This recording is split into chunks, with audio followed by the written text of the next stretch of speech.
कि एक शिष्य अपने गुरुजी से जाकर पूछता है कि गुरुजी, मैं भगवान की भक्ति इतने समय से करते आ रहा हूं। मैं नित्य सुबह उठकर भगवान का भजन करता, भगवान का कीर्तन करता, लेकिन मुझे भगवत प्राप्ति नहीं हो रही है। इसके लिए मुझे क्या करना होगा? अब गुरुजी विचार करने लगे, इसे बताना तो होगा। अब मैं अगर बातों से कहूं तो ये समझेगा नहीं। अब इसे प्रत्यक्ष इसका एहसास कराना होगा। आज जैसे ही पूछे हैं, गुरुजी कहे कि अभी नहीं, मैं कल सुबह प्रातः कालीन जब नदी में स्नान करने जाता हूं उस समय आना, तो मैं प्रत्यक्ष रूप से इसकी व्याख्या करूंगा पूर्ण रूप से। शिष्य कहने लगा, ठीक है गुरुजी, मैं कल सुबह समय पर पहुंच जाऊंगा। आज शिष्य वापस आया और जैसे ही प्रातः कालीन समय आया, उसके मन में तो वो जिज्ञासा थी कि वो भगवत प्राप्ति कैसे करना है, वो मार्ग को जाना। जैसे ही प्रातः कालीन समय में पहुंचा, गुरुजी को प्रणाम किया। उस वक्त गुरुजी जल में स्नान कर रहे थे प्रातः कालीन। जब स्नान कर रहे थे, गुरुजी के पास आया, कहने लगा, गुरुजी मैं आ चुका हूं, आप मुझे बताइए कि भगवत प्राप्ति मुझे कब होगी, मैं कब भगवान को प्राप्त करूंगा। गुरुजी स्नान कर रहे थे, कहने लगे, बालक आप नदी में आ जाओ, मैं तुम्हें बताऊं। शिष्य जल में आ गया। जैसे ही जल में आया, आज गुरुजी ने उसका सर पकड़कर पानी में डाल दिया। जैसे ही उसका सर पकड़कर जल के अंदर डाल दिए, आज शिष्य बेचैन होने लगा। आज मानो उसके दम जब घुट रहे हैं, वो अपनी रक्षा के लिए हाथ पैर मार रहा।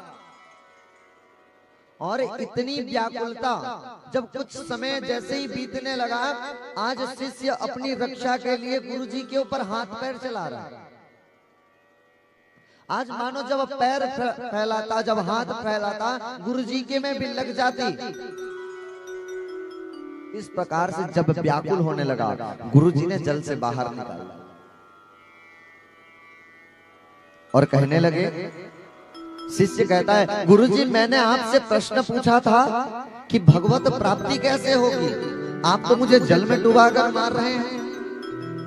गुरुजी कहने लगे, बस यहीं से तो तुम भगवत प्राप्ति की मार्ग है।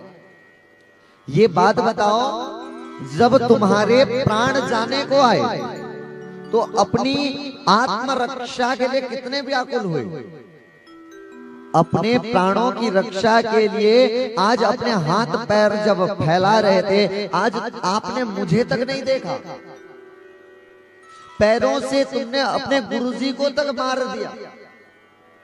अपनी रक्षा के लिए जिस प्रकार आप जल के अंदर बेचैन हो रहे थे अपनी प्राण बचाने के लिए, ठीक उसी प्रकार वो व्याकुलता, वो तड़प अपनी जान बचाने के लिए जितना था, उतना अगर श्याम सुंदर को पाने के लिए हुआ, निश्चित रूप से भगवान आपको प्राप्त हो जाएंगे।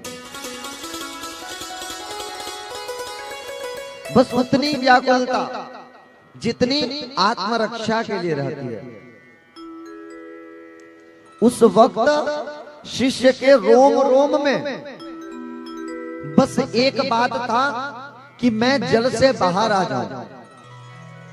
उसे उस समय इस संसार की कोई भी कार्य परेशान नहीं कर रहे थे। उसे इस बात की याद नहीं आ रही थी कि घर में क्या रखा है, क्या खाना है, क्या पीना है, कहां जाना है। यहां तक जिस प्रश्न के लिए आया था, जिस प्रश्न की इच्छा के लिए आया था, आज वो प्रश्न को भी भूल चुका। केवल और केवल बात याद रही तो मुझे अपने प्राण बचाने हैं, यहां से निकलना है। जिस प्रकार वो ध्यान अपने प्राण निकालने के लिए, बचाने के लिए जितना था, उतना भगवत प्राप्ति के लिए होना चाहिए। निश्चित रूप से जब वो हृदय की उत्कंठा भगवत प्राप्ति के लिए होती है तो भगवान वो कोई भी रूप लेना पड़े। भगवान भक्त प्रहलाद के लिए नरसिंह बन करके अगर खंभा फाड़ करके आ सकते हैं तो मेरा विश्वास है वो ध्रुव सा दृढ़ निश्चय भगवत प्राप्ति का, वो प्रहलाद सा दृढ़ निश्चय भगवत प्राप्ति का अगर होगा तो निश्चित रूप से भगवान आपके पास भी दौड़ कर आएंगे।